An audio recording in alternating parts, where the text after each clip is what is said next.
We have to join in with the presiding. Please be seated. For the record, this is case 2010 CR 685, State of Ohio versus Robert Grigelaitis, appearing on behalf of the State of Ohio's Attorney Victor Bellucci and Fran Riccardi, on behalf of the defendant's attorney Dennis Lager. We're here today for arraignment.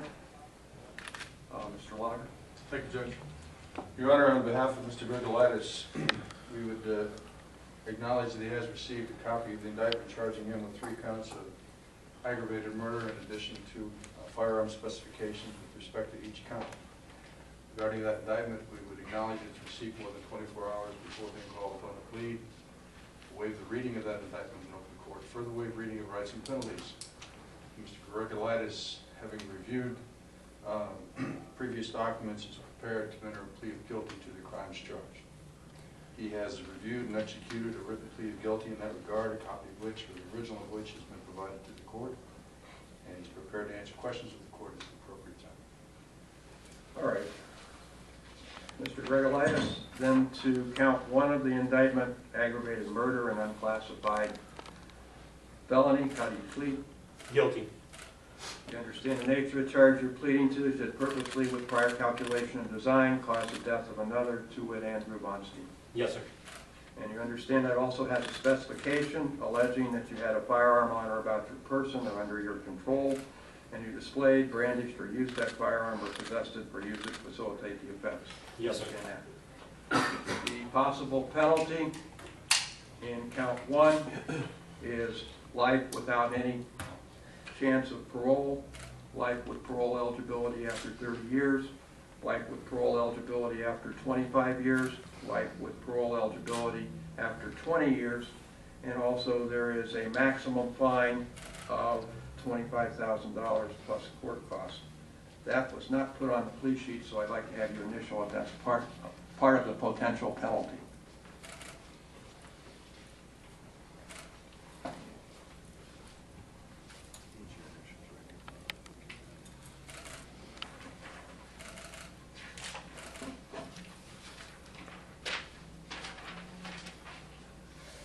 To count 2 of the indictment, aggravated murder and unclassified felony. How do you plead? Guilty.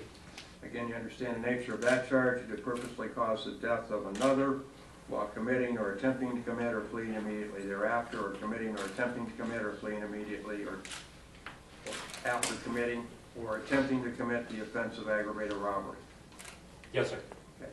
And again, that is unclassified misdemeanor.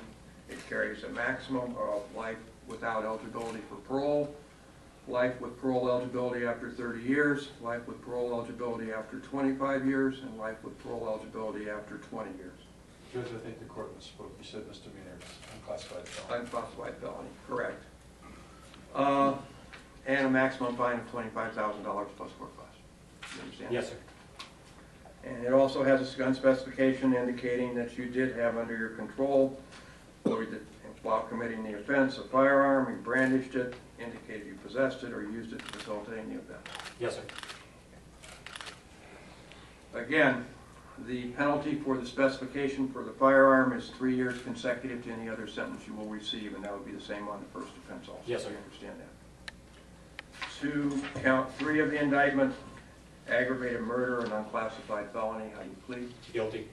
Again, you understand the nature of that charge. You purposely caused the death of Andrew VonStein while committing or attempting to commit, or fleeing after committing or attempting to commit, or fleeing after committing or attempting to commit the offense of aggravated burglary. Yes, sir. And again, that's an unclassified felony, and again, it carries a maximum of life without parole, life in prison with parole eligibility after 30 years, life in prison with parole eligibility after 25 years, life in prison with parole eligibility after 20 years. Yes, sir. And a maximum fine of $25,000 plus court costs. It also has a firearm specification, again alleging that you had a firearm under your control while you did that, and again that carries a consecutive 3-year sentence to the aggravated murder charge. Do you understand that? Yes, sir.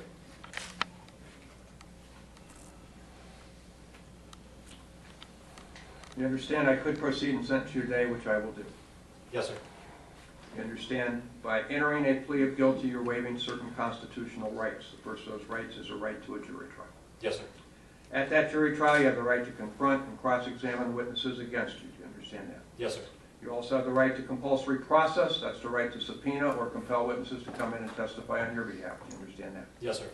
And finally, at that trial, the right to require the state of Ohio to prove your guilt beyond a reasonable doubt, at which time you cannot be compelled to testify against yourself. Do you understand that? Yes, sir. You understand, by entering a plea of guilty, you're waiving any right of appeal. Yes, sir.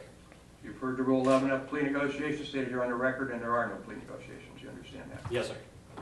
Sentencing will be up to the court. You understand that? Yes. Has anybody promised you anything other than what was stated here on the record? No, sir.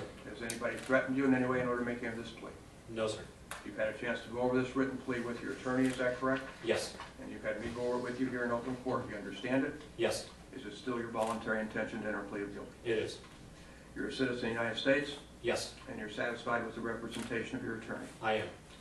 Court will accept your plea, make a finding of guilty to all three counts and all three specifications. Mr. Bellucci, do you have a recommendation as to penalty? Thank you, Your Honor.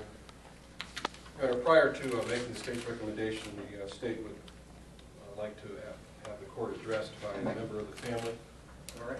for a victim impact statement.